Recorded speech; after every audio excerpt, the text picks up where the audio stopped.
dihedral group D6 is the group of symmetries of an equilateral triangle, and it consists of 6 symmetries.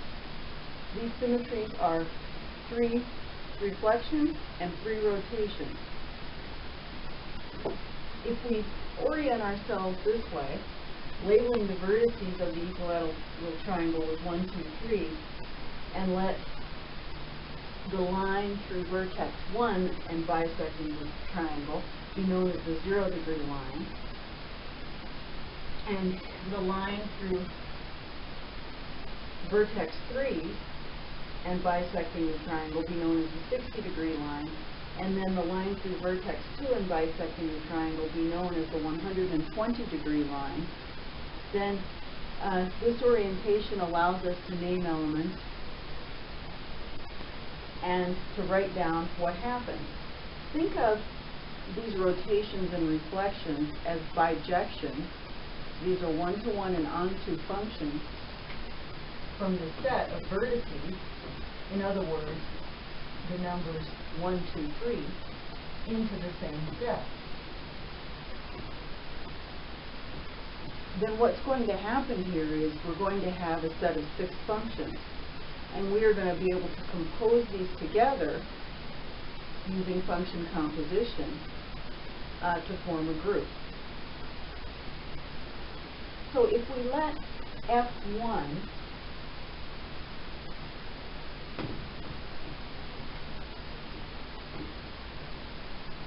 be reflection in the 0-degree line that fixes vertex 1, then what we can see is, and a convenient way to write this function would be to say, let's see what happens to the vertices of the equilateral triangle when we do this reflection. By fixing vertex 1 and stabilizing these lines in the plane, only moving the triangle, then when we do a reflection in that line, what we see happen there is that vertex 1 stays the same, so 1 goes to itself. Vertex 2 has gone down to vertex 3. Vertex 3 has gone to vertex 2. And so the mapping that we see happen is 1 goes to 1, 2 goes to 3, 3 goes to 2. We can visualize it geometrically or using functions. So this F1 is simply reflection in the 0-degree line. Now I can start looking at what is F2. I'll put the triangle back, the identity, to the way it was to start. And in this case, I look to see what happens when I reflect in the 120-degree line, keeping vertex 2 the same. So vertex 2 remains the same. And what happens when I, again, pretend the lines are fixed in the plane and only move the triangle, then what I see happening here is that vertex 2 goes to itself, vertex 3 goes to vertex 1, and vertex 1 has gone to vertex 3. Of course, they're just interchanged when we flip it through that line. And then thirdly, when I do the reflection in the 60-degree line, that's the line that holds vertex 3 the same. Then what I see happening is, flipping the triangle, 3 goes to itself, 1 and 2 are interchanged.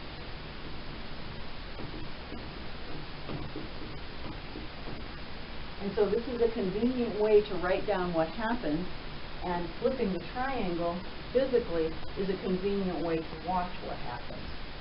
So this is the record, and this is really getting a feel for what's happening. So these 3 items, F1, F2, and F3, these are the reflections.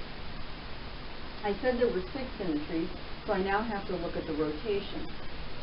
And the rotations are given by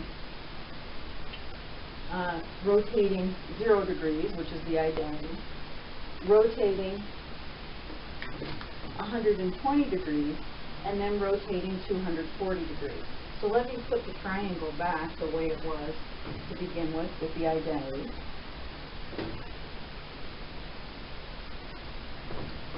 And I'm going to have 3 rotations. The identity, which does nothing, so that's a rotation through 0 degrees, it does nothing.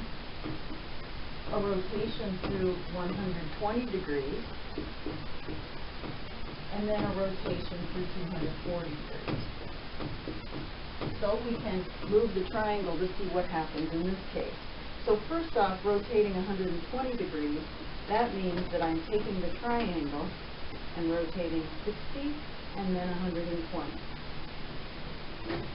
And this is the new configuration. Notice that vertex 1 went to vertex 2, vertex 2 went to vertex 3, and then vertex 3 went to vertex 1. That's a rotation through 120 degrees. Now I can put the triangle back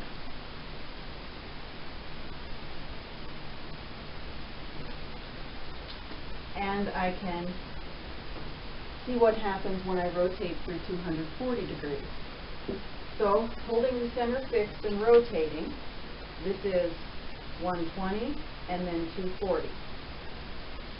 And so as you can see,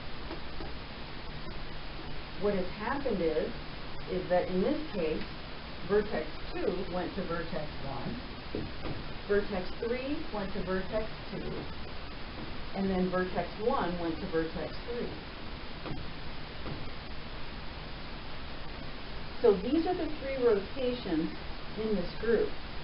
And this is, again, a convenient way to write down what has happened in the move. And this, with the triangle, is a convenient way to watch what's gone on. So as you can imagine, we can think about combining these reflections and rotations with each other.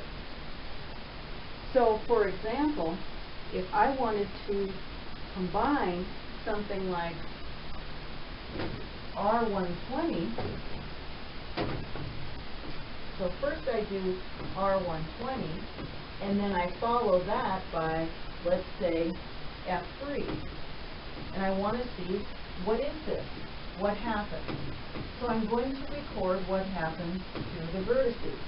I can either do it using the information I already wrote down for F3 and R120 in terms of the vertex map. For example, R120 takes vertex 1 to vertex 2, and then F3 takes vertex 2 back to vertex 1. R120 takes vertex 2 to vertex 3, and then F3 takes vertex 3 to itself because it fixes it, and then R120 takes vertex 3 to vertex 1, and F3 interchanges vertex 1 and 2. So what happens to me here is when I'm recording this move, I get this 1, 3, 2 as a result, and that actually turns out to be F1, which held vertex 1 the same and interchanged 2 and 3. And we can follow that with actual moves on the triangle. So first we do rotation through 120 degrees. So that sends the triangle right over here. Next, we have to flip it through the 60-degree line, which is the original position of vertex 3. And what happens is we flip it, and then we see. This is the result. 1 went to 1, 3 went to 2, and then here, 2 went to 3. And so we have 2 ways for computing the operation in this group. We can translate and transfer through numbers, or we can actually use rotations and reflections in the plane with a physical triangle to find out what happens. It's best to do both.